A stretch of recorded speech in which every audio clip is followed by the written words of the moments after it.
കുറെ ആളുകൾ പൊക്കി പിടിച്ചുകൊണ്ട് നടക്കുന്ന പാറ്റ പാർട്ടി ഉണ്ടല്ലോ, ആ പാറ്റ പാർട്ടിയുടെ കേരളത്തിലെ വക്താവ് നമ്മുടെ കുന്നംകുളത്തെ ജർമ്മൻ ഷിപ്പ്യാർഡ് കഴിഞ്ഞ ദിവസം നരേന്ദ്രമോദിയുടെ വിദേശ യാത്രകൾക്ക് അഗേൻസ്റ്റ് ആയിട്ട് ഒരു വീഡിയോ ചെയ്തിട്ടുണ്ടായിരുന്നു. അതിന്റെ അടിയിൽ തലക്കകത്ത് വെളിവും വെള്ളിയാഴ്ചയുള്ള ഒരു മനുഷ്യൻ വന്നിട്ട് അത് എന്താണ് ആ വിദേശ യാത്രകൾ കൊണ്ടുള്ള ഉപകാരം എന്ന് പറഞ്ഞിട്ട് ഒരു കമന്റ് ഇട്ടു.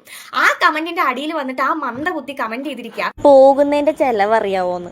ഈ മണ്ടന്റെ പുറകെയാണ് ഇവിടെ വേറെ കുറെ മണ്ടന്മാര് നടക്കുന്നത്. എടാ നീയൊക്കെ പാറ്റകൾക്ക് പോലും അപമാനമാണല്ലോ. നിങ്ങൾ സ്വയം പാറ്റ എന്നാ വിശേഷിപ്പിക്കുന്നത്, ശരിക്കുള്ള പാറ്റ അറിഞ്ഞാൽ അവർ പോയി തൂങ്ങിച്ച. ഇത് മറ്റേ സെക്രട്ടേറിയറ്റിൽ ഇരുന്ന് വിളിച്ചു പറയുമ്പോഴത്തേക്കും താഴേന്ന് ചായയും പരിപ്പോടെയും കൊണ്ട് കൊടുക്കുന്ന സ്കീം അല്ല നീ മണ്ടനോട് ആരെങ്കിലും പറഞ്ഞുകൂട്.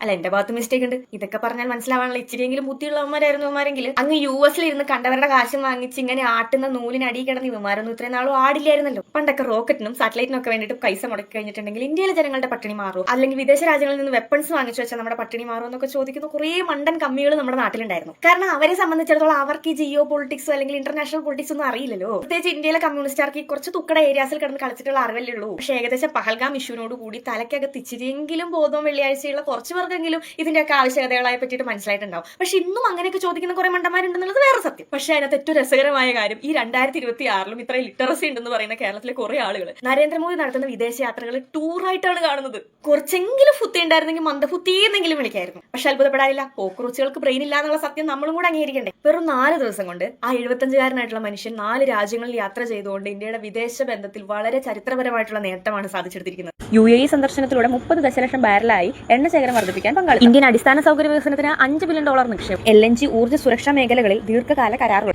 സ്വീഡൻ സന്ദർശനത്തിലൂടെ ഉഭയകക്ഷി പങ്കാളിത്തം കൂടുതൽ ശക്തിപ്പെടുത്തി. 16 ടെലികോം മേഖലകളിൽ സഹകരണം ശക്തമാക്കി. ക്വാണ്ടം നൂതന സാങ്കേതിക വിദ്യകളിൽ കൂടുതൽ കൂട്ടുകെട്ടു. നോർവേ $100 ബില്യൺ നിക്ഷേപ പദ്ധതി പ്രഖ്യാപിച്ചു. ബഹിരാകാശ പര്യവേഷണ സഹകരണ കരാറിൽ ഒപ്പിട്ടു. ഗ്രീൻ സ്ട്രാറ്റജിക് പാർട്ണർഷിപ്പിലേക്ക് ബന്ധമുയർത്തി. Netherland ASML data semiconductor കരാർ ഒപ്പിട്ടു. ഗുജറാത്തിൽ ആദ്യത്തെ 300 mm സെമി കണ്ടക്ടർ പ്ലാന്റ് വരുന്നു. $11 ബില്യൺ നിക്ഷേപം. പക്ഷെ ഇന്ത്യയിൽ കാലുകൂട്ടാതെ വിദേശ രാജ്യങ്ങളിൽ ഇരുന്ന് സോഷ്യൽ മീഡിയ വഴി കറങ്ങി നടക്കുന്ന ചില പാർട്ടികൾക്ക് ഇത് പറഞ്ഞാൽ മനസ്സിലാവില്ല.